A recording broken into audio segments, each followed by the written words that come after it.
Assalamualaikum warahmatullahi wabarakatuh. Perkenalkan, nama saya Mario, NIM K1A1201167, Prodi Pendidikan Olahraga dan Kesehatan, Fakultas Keguruan dan Ilmu Pendidikan. Baiklah, di sini saya perwakilan dari kelompok 5 akan melanjutkan pembahasan dari intro tentang korupsi dan upaya pemberantasannya. Langsung saja saya bacakan. 2. Keserakahan dan etos kerja yang rendah. Saat ini pelaku korupsi bukan saja dari kalangan tidak mampu, tetapi juga kalangan yang mampu di bidang ekonomi, karena keserakahan dan etos kerja yang rendah yang mendorong mereka melakukan korupsi.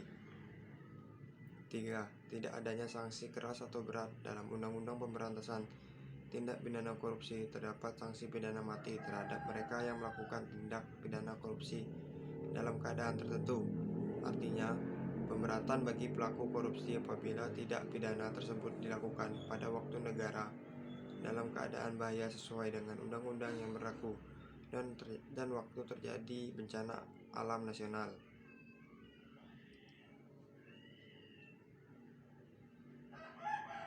Sebagai pengulangan tindak pidana korupsi atau pada saat negara dalam keadaan krisis ekonomi atau moneter.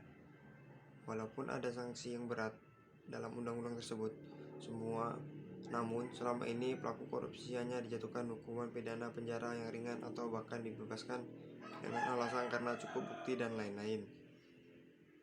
4. Kurangnya pengawasan pada aparat pemerintah. Kurangnya pengawasan terhadap aparat memberi peluang pada aparat pemerintah untuk melakukan korupsi, seperti yang terjadi pada Gayus di Apartemen Pajak.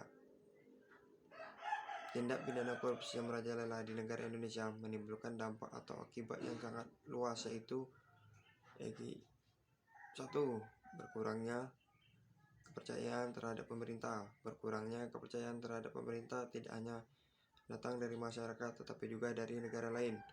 Hal ini mempengaruhi negara lain dalam bekerja sama di bidang politik, ekonomi, yang mengakibatkan pembangunan di segala bidang akan terhambat, khususnya pembangunan ekonomi serta terganggunya stabilitas perekonomian negara dan stabilitas politik. 2. Berkurangnya kewibawaan pemerintah dalam masyarakat. Masyarakat akan bersifat apatis terhadap anjuran dan tindakan pemerintah. Hal ini mengakibatkan ketahanan nasional rapuh dan mengganggu stabilitas keamanan negara.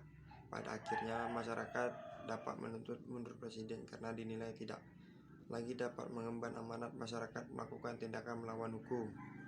3. Menyusutnya pendapatan negara. Penerimaan negara didapat dari pungutan bea dan penerimaan pajak. Pendapatan negara akan berkurang bila tidak diselamatkan dari penyelundupan dan penyelewengan oleh oknum pejabat pemerintah pada sektor permainan negara tersebut. 4. Rapuhnya keamanan dan ketahanan negara. Keamanan dan ketahanan negara akan rapuh bila para pejabat pemerintah mudah disuap karena kekuatan asing yang hendak memaksa ideologi atau pengaruhnya pada bangsa Indonesia, akan menggunakan penyuapan sebagai sarana untuk mewujudkan cita-citanya. Pengaruh korupsi juga dapat mengakibatkan berkurangnya loyalitas masyarakat terhadap negara. 5. Kerusakan mental pribadi. Moralitas yang rendah menyebabkan orang mudah untuk melakukan penyelewengan atau menyelewengkan wewenang. Hal ini mengakibatkan segala sesuatu diukur dengan materi, sehingga melupakan tugas yang diemban dan melakukan tindakan atau perbuatan yang bertujuan menguntungkan diri sendiri atau orang lain. Korupsi pada akhirnya menjadi hambatan bagi bangsa Indonesia untuk mewujudkan masyarakat yang adil dan makmur. 6. Hukum tidak lagi dihormati. Semakin banyaknya korupsi yang terjadi merupakan indikasi bahwa hukum tidak lagi diindahkan atau dihormati. Hal ini karena pelaku korupsi selama ini hanya dijatuhi sanksi pidana yang ringan, sehingga kurang menimbulkan efek jera bagi pelaku. Cita-cita untuk menggapai tertib hukum tidak ada terwujud apabila para penegak hukum yang seharusnya menegakkan hukum mereka tidak pidana korupsi. Pada akhirnya menyebabkan hukum tidak dapat ditegakkan, ditaati, serta tidak diindahkan oleh masyarakat. Upaya pemberantasan. Dalam upaya pemberantasan tindak pidana korupsi agar dapat menjangkau berbagai modus operandi penyimpangan keuangan negara atau perekonomian negara yang semakin rumit dan canggih. Maka dalam penjelasan Undang-Undang Nomor 31 Tahun 99, Junto Undang-Undang Nomor 20 Tahun 2001, tindak pidana korupsi dirumuskan sedemikian rupa sehingga meliputi perbuatan-perbuatan memperkaya diri sendiri atau orang lain, atau suatu korupsi secara melawan hukum dalam pengertian formil dan material. Dengan perumusan tersebut, pengertian melawan hukum atau unsur melawan hukum dalam tindak pidana korupsi dapat pula mencakup perbuatan-perbuatan tercela yang menurut perasaan keadilan masyarakat harus dituntut dan dipidana. Ketentuan ini membuat peluang untuk digunakannya pembuktian terhadap unsur melawan hukum yang lebih kuat. Tindak pidana korupsi sebagaimana dalam penjelasan Undang-Undang Nomor 31 Tahun 99 dikategorikan sebagai tindak pidana formil. Hal ini mempermudah mekanisme pembuktian sekaligus mengakomodasi nilai-nilai dan rasa keadilan masyarakat yang dicederai oleh koruptor. Tindak pidana formil adalah tindak pidana yang dianggap telah sepenuhnya terlaksana dengan dilakukannya suatu perbuatan yang diatur dalam undang-undang. Dirumuskannya tindak pidana korupsi secara formil sangat penting dalam proses pembuktian dan penuntutan di mana meskipun hasil korupsi telah dikembalikan kepada negara, pelaku tindak pidana korupsi tetap diajukan ke pengadilan dan tetap dipidana dalam rangka mencapai tujuan yang lebih efektif untuk mencegah dan memberantas tindak pidana korupsi.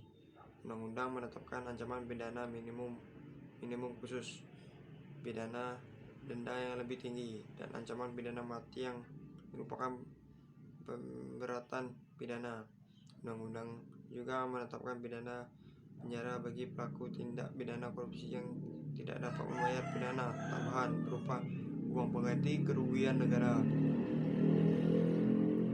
Undang-undang juga memperluas pengertian pegawai negeri yang antara lain meliputi orang yang menerima gaji atau upah dari korupsi yang mempergunakan modal atau fasilitas dari negara atau masyarakat.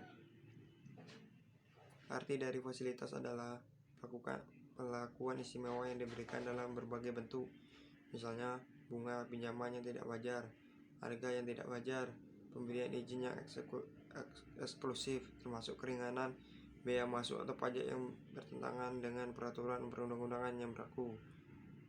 Hal baru lainnya adalah dalam hal terjadi tindak pidana korupsi yang sulit pembuktiannya, maka dibentuk tim gabungan yang dikoordinasi oleh Jaksa Agung. Sedang proses penyidikan dan penuntutan dilaksanakan sesuai dengan peraturan undang-undang yang berlaku. Hal ini dimaksudkan dalam rangka meningkatkan efisiensi waktu penanganan tindak pidana korupsi dan sekaligus perlindungan hak asasi tersangka dan terdakwa. Beberapa lembaga atau komisi dibentuk untuk memberantas tindak pidana korupsi, seperti lembaga Ombudsman, KPKPN, dan KPK. KPK atau Komisi Pemberantasan Korupsi dibentuk berdasarkan Undang-Undang Nomor 30 Tahun 2002 tentang Komisi Pemberantasan Tindak Pidana Korupsi. KPK merupakan lembaga yang bersifat independen dan bebas dari pengaruh manapun. Tujuan pembentukannya yaitu untuk meningkatkan daya guna terhadap upaya pemberantasan tindak pidana korupsi dengan asas kepastian hukum, keterbukaan, aktuabilitas, kepentingan umum, dan proporsional. Baiklah, itu tadi yang dapat saya jelaskan. Untuk selanjutnya yang akan menjelaskan adalah M. Nugraha Arlinanda. Kepada M. Nugraha Arlinanda, saya persilakan dan saya kembalikan ke moderator. Assalamualaikum warahmatullahi wabarakatuh.